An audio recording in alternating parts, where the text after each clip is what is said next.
आहोत. हल्या हल्या दूध दे पासूनचा त्यांचा वाङ्मयीन प्रवास साऱ्या मराठी विश्वाला माहीत आहे. सगळ्यात महत्त्वाचं म्हणजे बाबाराव मुसळेंना त्यांच्या साहित्यानं मराठी विश्वात जे स्थान दिलेलं आहे, त्याचबरोबर अत्यंत महत्त्वाची बाब म्हणजे इयत्ता 6वीच्या पाठ्यक्रमात असणारा बाकी 20 रुपयाचं काय हा त्यांचा पाठ. हा पाठ विद्यार्थ्याच्या मनामध्ये स्पर्श करून राहतो. वर्गात शिक्षक जेव्हा हा पाठ शिकवतात तेव्हा या पाठामागची पार्श्वभूमी काय, नेमकं काय झाले असेल, त्या राजूचं पुढे काय झालं असेल, असे अनेक प्रश्न आपल्या मनामध्ये उपस्थित राहतात.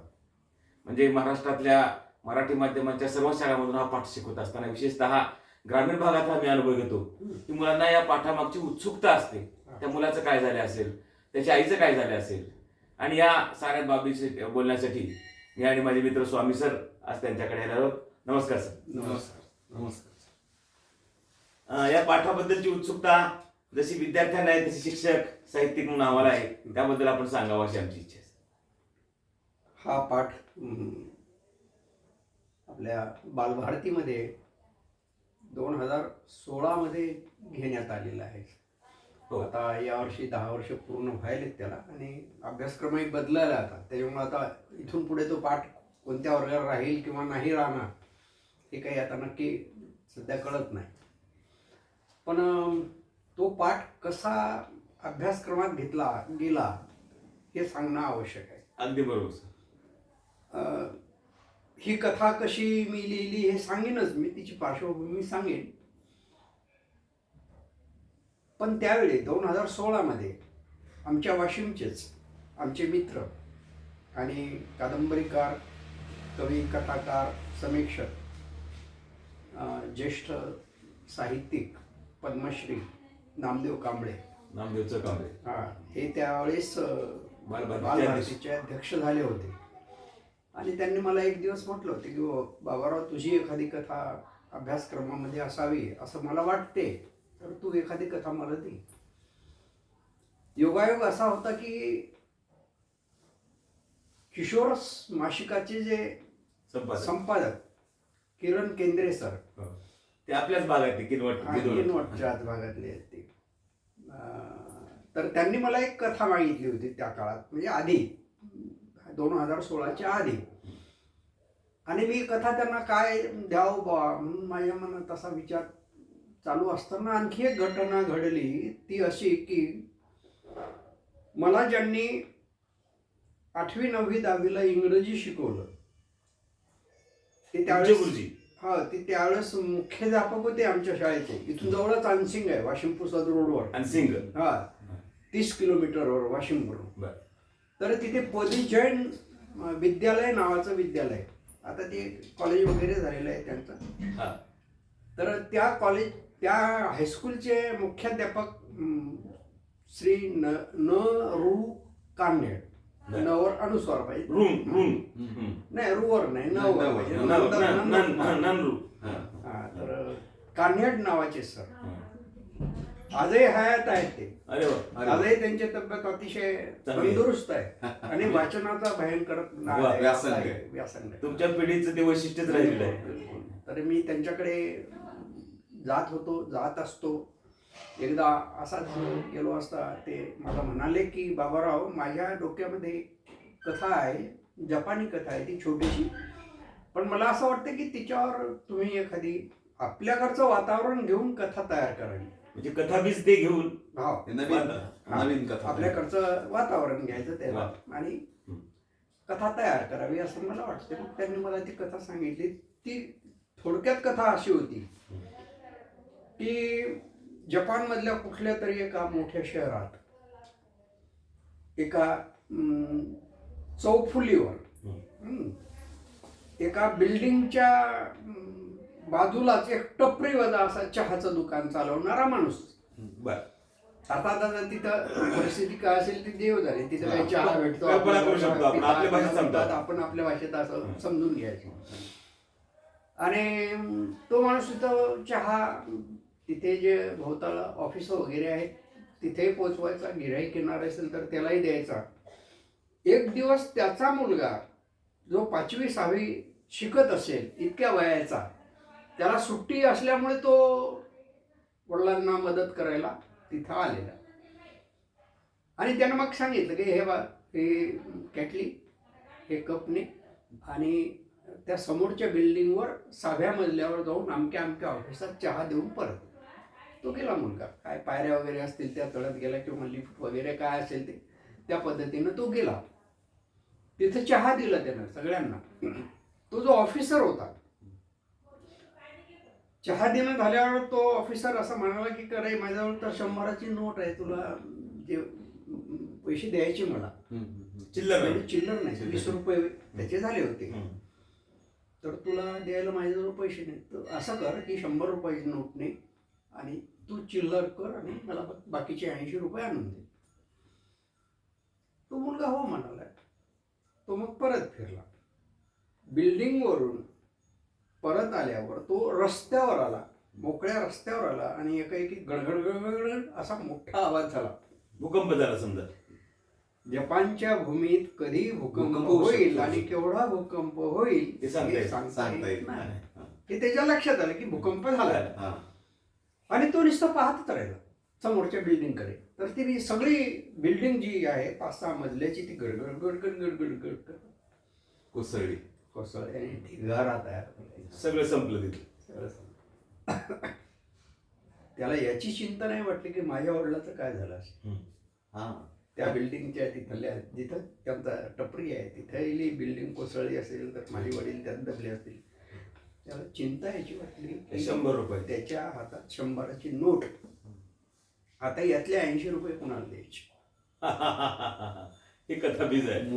मुलाला वाटलं की यातले 80 रुपये कोणाला द्यायचे, म्हणजे चिल्लर नेऊन तो परत देणार होता. याच्यामधलं जे त्या मुलातलं जो प्रामाणिकतेचं आणि निरागसतेचं जे काही मूल्य आहे ते तुम्हाला तिथं सापडलं. आणि ते कथा अतिशय छान वाटली मला. आणि मी ती कथा मला फार भावली. म्हणजे मी गदगदून आलं. मला त्या सरांनी सांगितल्यावर आमच्या ठरवलं की आपल्याला याच्यावर कथा लिहायची. आता या कथा बीजाचं रूपांतर या कथेत कसं करायचं, कथा बीज मिळालं. बाकीची वातावरण निर्मिती कशी झाली किंवा ती पार्श्वभूमी कशी आली आम्हाला जाणून घ्यायचं. तर मग केंद्रीय सरांनी मला कथा मागितली किशोरसाठी. मला वाटते दिवाळी अंक असावा तो 2015चा. आणि मग माझ्या डोक्यात सुरू झालं किंवा काय करायला पाहिजे. पण तो जो मुलगा आहे तो जपानमधला आहे, आपल्या इकडचा मुलगा आपल्याला घ्यायचा आहे. मग घेतला. एक समजा कोणी एक राजू नावाचा मुलगा घेतला. राजू नावाचे मुलं बरोबर असू शकतात म्हणून तो एक घेतला. टिपिकल मुलगा. म्हणजे असं काही तो वास्तवातला नाही नाही किंवा अमुकच एका गावातल्या शाळेत घडले किंवा तो घडला असंही नाही. ते गावही नाही. फक्त घ्यायचं म्हणून वाशिम जिल्हा घेतला मी. आता आपला राहता आणि कथा मूळ कथेत मी माझ्या गावाचंही नाव घेतलं. ते स्वीकारलं गेलं नाही. याच्यात मग मी ते हे केलं, ते रद्द केलं. वाशिम जिल्ह्यातला हा आहे. याची आहे कॅन्सरग्रस्त, झोपडीत राहणारी, मजुरी करणारी, पैसा नाही, उपचार कुठं घ्यायचे हे माहीत नाही. पण त्या गावचा कोणी पाटील किंवा सरपंच जो कोणी असेल तो माणूस अतिशय चांगल्या मनाचा. त्याच्या हे लक्षात आलं की या बाईला आपण मुंबईला नेलं पाहिजे, कॅन्सर हॉस्पिटलला, टाटा कॅन्सर हॉस्पिटल. आता हे कथित टाटा कॅन्सर हॉस्पिटलच कसं आलं हा प्रश्न आहे. आमचा प्रश्न आमच्या मनात तोच प्रश्न होता. कारण एकदम तर असं नाही ना. उखलीन टाटा कॅन्सर मध्ये गेले असं नाही ना. त्याचं अनुभव विश्व आणि कथा याच्याशी नाळ जोडण्याचा प्रयत्न पुढे झाला. अतिशय वेदनादायी अनुभव आहे माझा तो. म्हणजे तुमचा तो वैयक्तिक अनुभव आहे. माझा भाऊ माझ्यापेक्षा लहान, बर, त्याला कॅन्सर झालेला फुफ्फुसाचा. बापरे. आणि त्याला आम्ही मग आमची इथले मुसळे डॉक्टर जे मला पुतणे त्याच्या मार्गदर्शनाखाली आम्ही नागपूरला ट्रीटमेंट सुरू केली. पण मग आम्हाला असं वाटतं की बुवा ही जी ट्रीटमेंट आहे ती योग्य आहे का. एकदा आपण मुंबईला नेऊन दाखवलं पाहिजे. जसं माझ्या पुतण्याचं, माझ्या मुलाचं मत पडलं. आणि त्याला घेऊन गेलो आम्ही, भावाला घेऊन.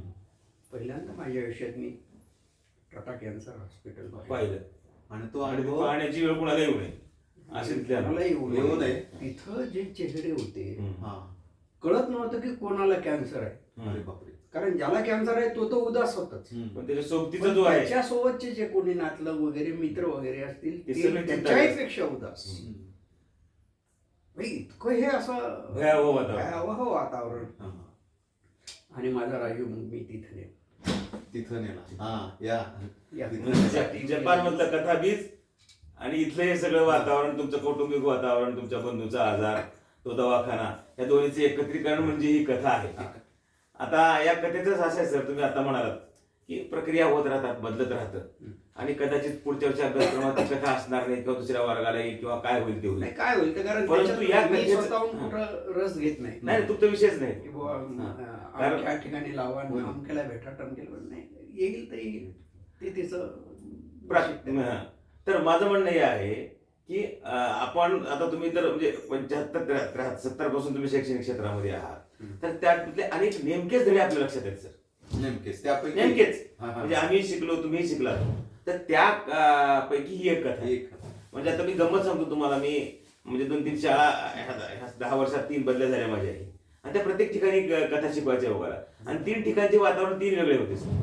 म्हणजे मी एक शहरी भागात होतो, दुसऱ्यांदा निम शहरीमध्ये होतो, आता तर अत्यंत म्हणजे ग्रामीण म्हणजे अगदी ग्रामीण भागात, अति ग्रामीण भागात आहे. तर तिन्ही ठिकाणी त्या कथेबद्दलची उत्सुकता आहे. म्हणजे हा राजूचं काय झालं असेल, म्हणजे ही प्रामाणिकता, ही निरागसता, ही कुठून येते, तर ती आजही आमच्या शाळेमध्ये विद्यार्थ्यांमध्ये अनुभवायला मिळते.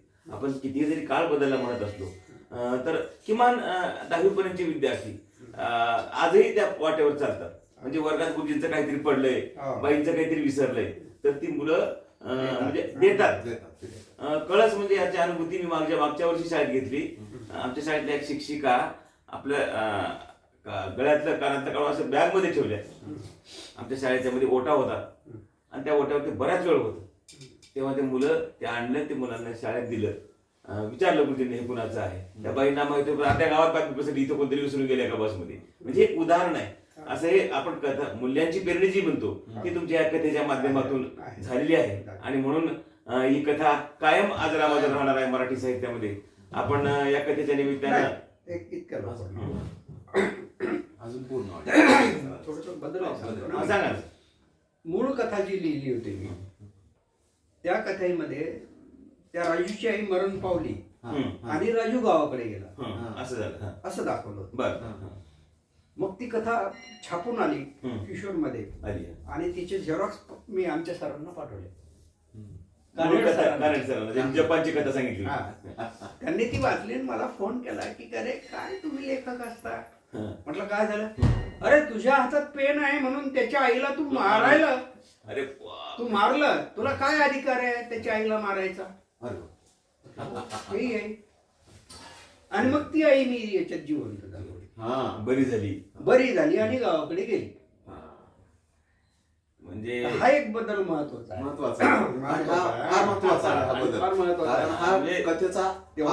तेव्हापासून जेव्हा मी काही कादंबरी कथा वगैरे लिहितो तेव्हा एखाद्याला मारायचं असेल तर 100 विचार करावा लागतो. हे अपरिहार्य आहेच का, त्याचं मरण अपरिहार्य आहेच का आपण त्याच्यावर अन्याय करायला.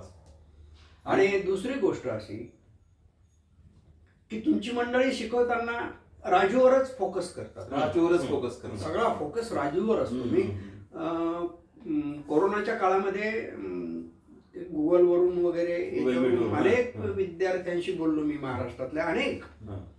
परभणीत तर असा प्रयोग केला होता एका सरांनी की परभणी जिल्ह्यातले जवळपास 16 शाळा त्यांनी हे केलेल्या होत्या गुगल मीटवर. त्यांच्या सध्या त्या मला वाटते आता आमच्या अकोला जिल्हा परिषदेमध्ये शिक्षण अधिकारी मॅडम का नाही, प्रतिभा याचं आडनाव काय लक्षात, तर ते तिथे होते त्या. हो. तर अनेक ठिकाणी बोललो मी. तुमच्या तिकडे दहेली नावाचं गाव आहे, काहीतरी आता एक घटना आली होती पेपरमध्ये. तर त्या दहेलीला अशा 15-16 शाळा तिथे त्यांनी जमवल्या होत्या आणि तिथे प्रत्यक्ष भाषण दिलेलं होतं मी, असं अनेक ठिकाणी. मग मला विचारावं लागते की खरं बरं यात राजू एकटा आहे काय रे. मग पोरं म्हणतात नाही राजू नाही दुसरा आहे की. मग तो कोण आहे? तो लक्षात आला पाहिजे. मुलं सांगतात की तो इरफान आहे. इरफान आहे. हा हा हा मग आता लेखक इरफानच का घेतो? हा. हा दुसरा एखादा गजू सापडा नसता का तिथे? राजूच्या सोबत गजूच. हा इरफान मुंबईत काही हिंदू मुलांना फक्त नाही. मानवा आहे का? नाही. पण इरफानच का घेतला? हा. आणि तोही राजूपेक्षा जास्त इमानदार दाखवला. प्रामाणिक दाखवला. खूप प्रामाणिक. आणि राजू कमी हो. तो जास्त आहे. हा. कारण राजूने दिलेली जी 100 रुपयाची नोट आहे हा. हा. ते ती तर त्याला परत- माहित होतं की ये तो गए आप गया, आपको हाँ. अब ये वापस आपण थोड़ा खिशात घालू शकला. आयश करेंगे. त्याने ते केलं नाही. नाही. त्याने ती नोट बरोबर त्या साहेबांना आणून दिली. म्हणून मला त्या राजूपेक्षाही इरफान फार आवडतो. अगदी बरोबर. म्हणजे आणि जात धर्म पंथ वगैरे लहान आणि- लेकरांच्या संदर्भात काहीच नाही. आणि हे लहान मुलांना इतके निरागस असतात. हा. इरफान जो मध्ये उभा केला सर तुम्ही तो इरफान या कथेची कलाटणी आहे. आहे की नाही? हा. मुळात आपल्याला कथा कुठं वाटते राजूवर केंद्रित वाटते हा. परंतु जेव्हा आपण या वैचारिक वलयातून थोडा पुढे जातो हा. तेव्हा इरफान आपल्या मनामध्ये जास्त बसतो. आणि या कथेचं खरंच गमक आहे हे. हा, आणखी एक असाच प्रश्न आहे की कथेचं शीर्षक आहे बाकी 20 रुपयांचं काय? की त्याच्यात त्या मुलाचे 20 रुपये चहाचे झालेले आहेत, आपल्या त्या बाटलीचे झालेले आहेत राजूचे.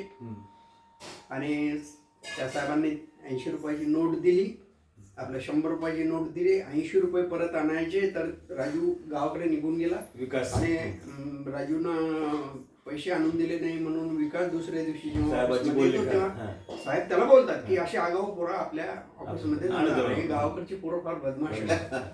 आणि त्याचा हा फार मोठा परिणाम मग आता इरफानच्या त्या प्रसंगाला की त्या साहेबाचं मुलंच बदलले. हा, हा, हा. मग प्रश्न असा असतो माझा की अरे मी विद्यार्थ्यांना विचारतो की बाकी 20 रुपयाचं काय झालं मग? हम्म. उत्तर देतात काही मुलं उत्तर देतच नाही. हा, हा. असं एखादं लक्षणीय उत्तर आहे का हो, आहे. विद्यार्थ्यांना दिलेलं बिलकुल. हं. अनेक विद्यार्थी असं सांगतात की खूपच मनाला भावले. 20 रुपये आहेत ना त्या साहेबांना कोण्या तरी गरीब मुलाला दिले पाहिजे, अरे हा. गरजू मुलाला दिले पाहिजे. ओके. गरजू शब्द त्यातला. गरजू मुलं. हा. मग मी म्हणत असतो किंवा नुसत्या 20 रुपयात काय होतं बाबा, पेन्सिल नाही येतात. आणि तो साहेब तो मोठा आहे. त्याला किती पगार असेल? हा? हं. 1,00,000-1,50,000 पगार असेल त्याला. हं. मग काय करावं त्यानं? हं. मग ते सांगतात की नाही त्यानं अजून साहेबांना काहीतरी. काहीतरी पैसे टाकायला पाहिजे. हं. मग नुसते साहेबाचेच का त्याच्या ऑफिसमध्ये बाकीचे लोक नाहीत का? मग असा विस्तार करत करत ती कल्पना. हा, संवेदनेचा विस्तार. हा. तर हे सांगत नाही तुमची मंडळी. हा, हा. नाही नाही हे कथा संपवतात संपतात. संपलं. बाकी त्याचा तो जो उत्तर आहे त्याचं हा. बाकी 20 रुपयाचं काय काय? हे या सांगा. प्रश्नापाशी जाऊन मुलांना बोलता करता आलं. कथेच्या पलीकडे जाऊन हा. हा विषय पुढे नेता आला हा, पाहिजे तर ते म्हणजे सांगत नाही. शिकवणाऱ्याला. हा. तर मी जिंतूरच्या एका शाळेमध्ये गेलो होतो. हम्म. पाचपिले नावाचे आमचे सर माझे वाचक आहेत, ते फार बरं. चांगले वाचक आहेत. ते माझ्या सगळ्या कादंबऱ्या कथा वगैरे वगैरे वाचत असतात. हम्म. त्यांच्या शाळेमध्ये गेल्यानंतर मी एक कल्पना मांडली. मी बोललो आणि नंतर मग मी एक अशी कल्पना मांडली की गड्यावर तुम्ही एक करा हम्म. की तुमच्या शाळेमध्ये राजू बँक अशी तयार करा. अरे. एक बॉक्स, छान. एक डब्बा, हा. त्याला आपलं कॉईन टाकण्यापुरते किंवा ठेवायचं. नोटा टाकण्यापुरते काहीतरी एक छिद्र, हा. आणि तो प्रार्थनेच्या वेळी दररोज बाहेर आणून मांडायचा आणि विद्यार्थ्यांना आवाहन करायचे की पाहिजे राजूच्या नावानं तुम्हाला काय काय टाकता येईल. करायचं? वा. रुपया, खूपच 2 रुपये, छान. 5 रुपये, 10 रुपये, 20 रुपये हम्म. असं टाका. मग तिथे मी आवाहन केलं आणि मी माझी 100 रुपयाची नोट काढून तिथं ठेवली. ठेवली. तर किती उत्स्फूर्त मुलं ते, हम्म. जवळपास 3,000-3,500 रुपये जमा झाले. क्या बात. म्हणजे मुलामध्ये संस्कार कसे घडवायचे या उपक्रमातून आणि तो हे आपल्या पाठ्यघटकाशी संबंधित असा. आणि आता त्याच्यात काही शिक्षकांचे पैसे होते, हा. पण मुलांनी दिले मुलांनी होते. हातातून जे अर्धा चॉकलेट देताना मुलांना जो हे असतो हा. तर त्याच्या पुढे जाऊन आले नाही. आणि हे मला वाटतं लेखकाच्या लेखणीचं यश आहे. यश आहे. तेच आहे. हेच यश आहे. तेच यायला पाहिजे. आणि ते मंडळी आणत नाही. आपण गावाभूत घटक जे म्हणतो हम्म. त्या गावाभूत घटकाची पेरणी हा. म्हणजे पाठ्यक्रम निवडताना प्रामाणिकपणा. असा अभ्यासक्रम निवडताना निवडणाराचा उद्देश तोच असतो. चांगल्या कथा चांगल्या गोष्टी या पाठ्यपुस्तकातून याव्यात. अशी एक सुंदर गोष्ट आणि त्या कथेची प्रेरणा. आणखी एक जरा हा. सर, राजू तर अनेक जण असतात. हम्म. असं विचारतो मी त्या क्लासमधल्या मुलांना, कोण रे राजू तुमच्यात आहे यार कोणी राजू? कोणीतरी एक जण हात वर करतो, हो सर मी राजू. वा मग मी म्हणत असतो तू एकटाच राजू नाही रे, तुम्ही सगळेच राजू आहात. ह्या मुली सुद्धा राजूच आहेत. अरे वा. कारण त्यांच्यात मला हा संस्कार हा. निर्माण करायचा हा. आहे. मुलांसाठीच ही कथा नाही, मुलींसाठी सुद्धा कथा आहे. हा. पण एका शाळेत मात्र सर इरफान नावाचा मुलगाच उभा राहिला. अरे वा, अरे वा, क्या बात आहे. मीच इरफान आहे. म्हणजे त्या सरांनी सांगितलं, माझ्याजवळ आहे ते कॉन्टॅक्ट, नांदेडजवळ त्यांची शाळा आहे कुठेतरी. बरोबर. तो म्हणे सर आमच्याकडे इरफानच आहे. म्हणलं, वा वा वा, एवढी क्या बात. आनंदाची आणखी लेखकाला अजून काय पाहिजे, सर्वोच्च सन्मान. अशा पद्धतीनं जर आपण वर्गाध्यापन करत असताना ही कथेच्या पलीकडे जाऊन जर घेतली तर वेगवेगळी मूल्य आपल्याला मुलांच्यावर संस्कारित करता येतात. आणि खरं तर या कथेचं हे फलित आहे. आणि खूप छान सर आम्हाला आमच्या प्रश्नाची उत्तर तुम्ही दिलात. उत्तर म्हणण्यापेक्षा आम्हाला या कथेच्या पलीकडे जाऊन विचार करायला भाग पडला. नाही, हे इतक्या पाठीमागच्या गोष्टी माहित नाही. नसतात ना वाचकाला आणि किंवा अभ्यासकाला. फक्त त्यात एवढ्या काय आहे छोट्याशा ते माहिती आहे. कथेशी एवढ्या छोट्या कथेशी आपण विचारही करत नाही, परंतु एवढे वलय असतात, वैचारिक वलय, अनुभवांच्या जोडणी, या सगळ्याचे धागेदोरे या कथेशी कसे संबंधित आहेत हे आम्हाला अतिशय सुंदर आणि भावस्पर्शी शब्दामधून आम्हाला सांगितला. त्याबद्दल आमचे खूप खूप आभार. तर विद्यार्थी मित्रांनो, एवढा मोठा लेखक आपल्याला भेटला आणि ही कथा आपण पुस्तकातून वाचली, गुरुजींनी शिकवली. मात्र कथेपूर्वीची कथा जेव्हा एखादा लेखक आपल्याला सांगतो ती फार मोठी असते आणि ती लेखकाच्या तोंडून ऐकण्यासाठी भाग्य लागतं. ते भाग्य आम्हाला लाभलं. आम्ही सरांचे मनापासून आभार मानतो. धन्यवाद. धन्यवाद.